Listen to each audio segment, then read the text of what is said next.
শীতের পিঠা শীতে না খেলে কি চলে বলেন? শীতের পিঠা তো শীতেই খেতে হবে। আর সেই পিঠা যদি হয় সন্তানের জন্য তাহলে তো কোনো কথাই নেই। আসসালামু আলাইকুম, কেমন আছেন সবাই? আশা করি আমার প্রিয় ভাই-বোনেরা যে যেখানে বসে আমার ভিডিও দেখছেন সবাই সুস্থ আছেন এবং অনেক বেশি ভালো আছেন। ছেলের জন্য পিঠা তৈরি করছি। জানি না আমার ছেলে খাবে কিনা, কারণ আমার ছেলে কোনো মিষ্টি জিনিস পছন্দ করে না। তবে ওই যে মায়ের মন, ভাবলাম যে পিঠা তৈরি করলে হয়তোবা একটু খাবে।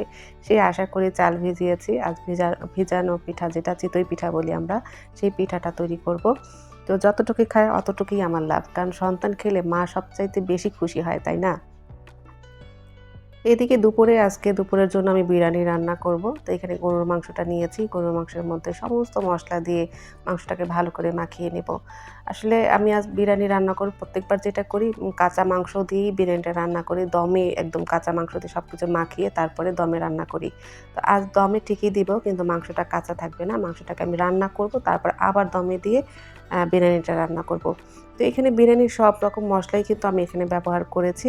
তো যেহেতু বিরিয়ানির রেসিপি শেয়ার করছি না, তাই কি দিলাম ওইভাবে আর বলব না। তো আদা, রসুন, পেঁয়াজ, বাদাম বাটা, টক দই, মরিচ, ধনিয়া, জিরা সবকিছুই দিয়েছি। এরপরে যেটা করব, ভালো করে মাংসটাকে মাখিয়ে নেব। যত ভালো মাখা হবে বিরিয়ানিটা কিন্তু ততই খেতে ভালো হবে। আমি সবকিছুই দিয়েছি, কিন্তু সস দিতে ভুলে গিয়েছিলাম। তারপরে আবারও সস দিয়ে আবারও মাংসটাকে ভালো করে মাখিয়ে নিচ্ছি। আর মেখে ঝুঁকে আমি ০.৫ ঘন্টার মতো এটাকে রেস্টে দিয়ে দিব। আসলে আমার হাতে অত সময় নেই আজ, তো তাড়াতাড়ি করেই রান্নাটা করে নেব। খুব ভালো করে মাংসটা মাখা হয়ে গেছে। এরপর ০.৫ ঘন্টা এটা রেস্টে থাক। বিরিয়ানির মধ্যে আমি আলু ব্যবহার করব। তো এখানে আমি কিছু আলু কেটে নিয়েছি। একটু বড় করে পিস করেছি। তারপর একটু হলুদ, লবণ দিয়ে একটু ভালো করে ভেজে নিচ্ছি। আর এদিকে কিন্তু আস্তে জালে কিন্তু মাংসটা হচ্ছে। আস্তে জালে মাংসটা রান্না করলে কিন্তু যেই হাড়গুলো থাকে সেগুলো খুব সুন্দরভাবে নরম হয়ে যায়। আর সেই হাড় সহকারে কিন্তু খাওয়া যায়। আর খেতেও কিন্তু অনেক বেশি মজার হয়। আর এদিকে আমি বিরিয়ানির সাথে ডিমের কোরমা করব। তো ডিমগুলোও কিন্তু সেদ্ধ দিয়ে দিয়েছি। আসলে কোরমা সবাই পছন্দ করে। সেটা ডিমের হোক বা মুরগির হোক, খুব পছন্দ করে ওরা। তো আমি আজ যেহেতু গরুর মাংসের বিরিয়ানি, তাই আমি ডিমের কোরমা করব। আর এদিকে আমি লেয়ারটা বসিয়ে দিয়েছি। নিচে মাংস রান্না হয়ে গিয়েছে। আর উপরে আমি চালটা দিয়ে এবার দমে দিয়ে দেব।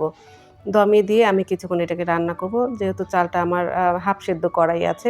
বেশি সময় লাগবে না আর হতে। আর এদিকে এই তো কোরমার মসলাটাকে আমি ভালো করে কষিয়ে নিয়েছি। মসলা কষাতে কিন্তু এদিকে দমটাও হয়ে গেছে। বিরিয়ানি যে দম দিয়েছিলাম, ভারী একটা কিছু দিয়ে চাপা দিয়ে দিয়েছি। তারপর আমি ঢাকনাটা তুলে নিলাম। ঢাকনাটা সরাতেই আলহামদুলিল্লাহ এত সুন্দর একটা ঘ্রাণ বের হয়েছে। বিরিয়ানিটা দেখতেই কিন্তু অনেক সুন্দর হয়েছে, তাই না? খেতে যে কত মজার হবে সেটা তো বোঝাই যায়। যাই হোক, সন্তানের জন্য বিরিয়ানি তৈরি করেছি। সন্তান খেয়েছে, অনেক বেশি মজা পেয়েছে। একটা মার এর থেকে আর কি বেশি প্রয়োজন।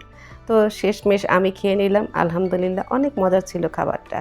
আজ এই পর্যন্তই। সবাই ভালো থাকবেন আর আমার চ্যানেলটাকে সাবস্ক্রাইব করে দিবেন। আল্লাহ হাফেজ।